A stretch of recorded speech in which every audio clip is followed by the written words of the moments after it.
శ్రావ్యని రౌడీలు కిడ్నాప్ చేసి ఒక సుమోలో తీసుకెళ్తూ ఉండగా అహల్య వెనకాలే పరిగెడుతూ శ్రావ్యను వదిలిపెట్టండి అని గట్టిగా అరుస్తూ ఉంటుంది. సుమో వెనకాల పరిగెడుతూ అహల్య. మరోవైపు ఇంట్లో గౌతమ్ అహల్య కోసం వెతుకుతూ ఉంటాడు.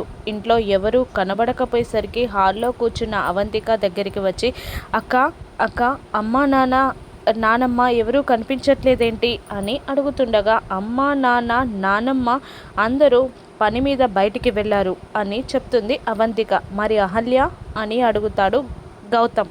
ఆ మహాతల్లి గురించి నన్నడగకు అనేస్తుంది అవంతిక. అదేంటక్క ఇంట్లో వాళ్ళ గురించి అందరి గురించి చెప్పిన నువ్వు అహల్య గురించి ఇలా అంటున్నావేంటి అని అడుగుతూ ఉంటాడు గౌతమ్. విసుగ్గా అవంతిక అది ఎక్కడికి వెళ్ళిందో నువ్వే వెళ్ళి వెతుక్కో, నన్ను విసిగించకురా అని గట్టిగా అరుస్తుంది. దాంతో కాస్త బ్రతిమిలాడుతూ ప్రాధేయపడుతూ అక్క పాత విషయాలు మనసులో పెట్టుకొని అలా అనగక్క, తను ఎక్కడికి వెళ్ళిందో చెప్పక్క, కావాలంటే నీ కాళ్ళు పట్టుకుంటానక్క అని అవంతిక కాళ్ళు పట్టుకుంటాడు గౌతమ్.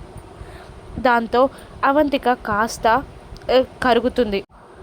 గౌతమ్తో మాట్లాడుతుంది. మరోవైపు శ్రావ్యని సుమో నుండి బయటికి నెట్టేస్తారు రౌడీలు. దాంతో బయటికి పడిపోయిన శ్రావ్య తలకి ఒక బండరాయి గట్టిగా తగిలి తల నుండి రక్తం కారుతుంది. వెనకాలే పరిగెత్తుకుంటూ వస్తున్న అహల్య శ్రావ్య అలా పడిపోవడం, తన తలకి పెద్ద దెబ్బ తగలడంతో శ్రావ్య అని అంటూ శ్రావ్యని ఒళ్ళోకి తీసుకుంటుంది.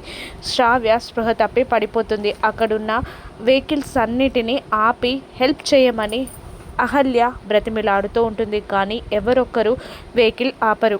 మరోవైపు గౌతమ్ అహల్య కోసం వెతుక్కుంటూ వస్తూ ఉంటాడు. తన ఫ్రెండ్ చెప్పిన మాటలు గుర్తొస్తూ ఉంటాయి గౌతమ్కి. అహల్య కడుపులోని బేబీ చాలా అబ్నార్మల్గా ఉంది. నిజానికి చెప్పాలంటే సిజరింగ్ చేసినా కూడా ఎవరినో ఒక్కరినే బ్రతికించగలం అని అతను చెప్పిన మాటలు గుర్తు తెచ్చుకొని టెన్షన్ పడుతూ అహల్యని రోడ్లపై వెతుకుతూ కార్ డ్రైవ్ చేస్తూ ఉంటాడు గౌతమ్. మరోవైపు ఎవరూ వెహికల్ ఆపకపోవడంతో ఒక తోపుడు బండిలో శ్రావ్యని పడుకోబెట్టుకొని హాస్పిటల్కి పరిగెత్తుకుంటూ తీసుకెళ్తూ ఉంటుంది నిండు గర్భిణి అయిన అహల్య.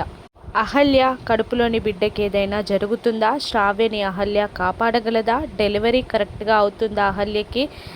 అహల్య ప్రాణాలతోనే ఉంటుందా?